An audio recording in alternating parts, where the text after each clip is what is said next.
दोस्तों, रक्षाबंधन हिंदू धर्म का एक महत्वपूर्ण त्योहार है।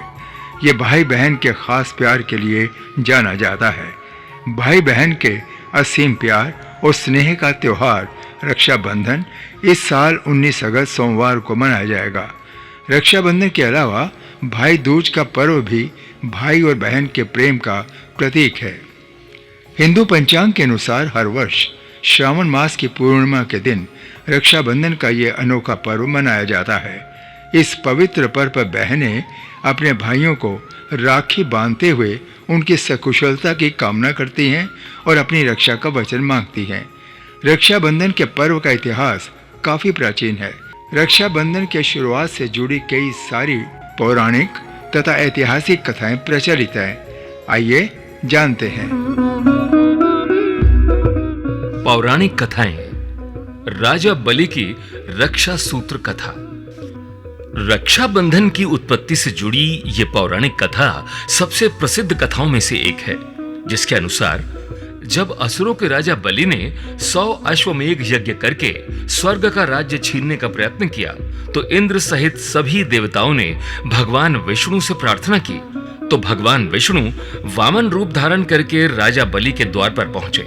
जहां राजा बलि ने उनकी इच्छा पूछी, तो वामन रूप में विष्णु ने कहा, हे राजन, मुझे 3 पग धरती चाहिए। राजा बलि ने उनकी ये इच्छा मान ली। तो वामन रूपी भगवान विष्णु ने विराट रूप धारण करके 2 पगों में तीनों लोकों को माप लिया।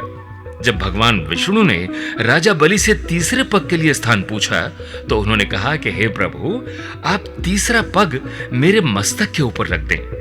उनकी इस भक्ति और दान भावना से भगवान विष्णु बहुत ही प्रसन्न हुए तथा उन्होंने राजा बलि को पाताल लोक का राजा बना दिया और उनसे वर मांगने के लिए कहा। इस पर राजा बलि ने भगवान विष्णु से दिन रात अपने सामने रहने का वचन ले लिया। जब भगवान विष्णु काफी समय बीतने के बाद भी बैकुंठ नहीं लौटे, तो लक्ष्मी जी परेशान हो उठी और देवर्षि नारद से सहायता के लिए प्रार्थना की। तब देवर्षि नारद ने उन्हें भगवान विष्णु को पाताल लोक से मुक्त कराने का उपाय बताया। वो उपाय करने के लिए लक्ष्मी जी ने राजा बलि को रक्षा सूत्र में बांधकर अपना भाई बना लिया। और जब राजा बलि ने उनसे कुछ मांगने को कहा, तो वो भगवान विष्णु को राजा बलि के वचन से मुक्त कराकर वापस ले आई। ऐसा माना जाता है कि जब देवी लक्ष्मी ने राजा बलि को राखी बांधी, तो उस दिन श्रावण मास की पूर्णिमा थी। यही कारण है कि रक्षाबंधन के पर्व को बलेव के नाम से भी जाना जाता है। महाभारत काल की रक्षाबंधन कथा।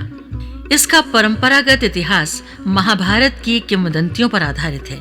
महाभारत की एक प्रसिद्ध किंवदंती के अनुसार, जब सुदर्शन चक्र से भगवान श्री कृष्ण ने शिशुपाल का वध किया था, तब उनकी तर्जनी में चोट आ गई थी। उस समय द्रौपदी ने अपनी साड़ी फाड़कर उनकी उंगली में पट्टी बांधी थी।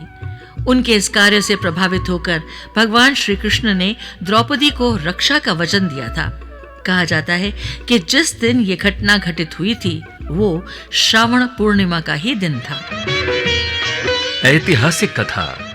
रानी कर्णावती ने हुमायूं को राखी भेजी। रक्षाबंधन के संबंध में एक ऐतिहासिक कथा भी काफी प्रसिद्ध है, जिसके अनुसार मेवाड़ की रानी कर्णावती को अपने राज्य पर गुजरात के सुल्तान बहादुर शाह के हमले की पूर्व सूचना मिली। रानी कर्णावती के पास बहादुर शाह का मुकाबला करने हेतु पर्याप्त सैन्य शक्ति नहीं थी, इसलिए उन्होंने मुगल बादशाह हुमायूं को राखी भेजकर अपनी तथा अपने राज्य की रक्षा की प्रार्थना की। रक्षाबंधन हिंदू धर्म के सबसे पवित्र तथा प्रमुख पर्वों में से एक है। ये पर्व मातृभावना तथा सहयोग को समर्पित है। आजकल के समय में ये पर्व मुख्यतः भाई बहन के रिश्ते को समर्पित है, लेकिन कई स्थानों पर ब्राह्मण अपने यजमान को भी राखी बांधते हैं।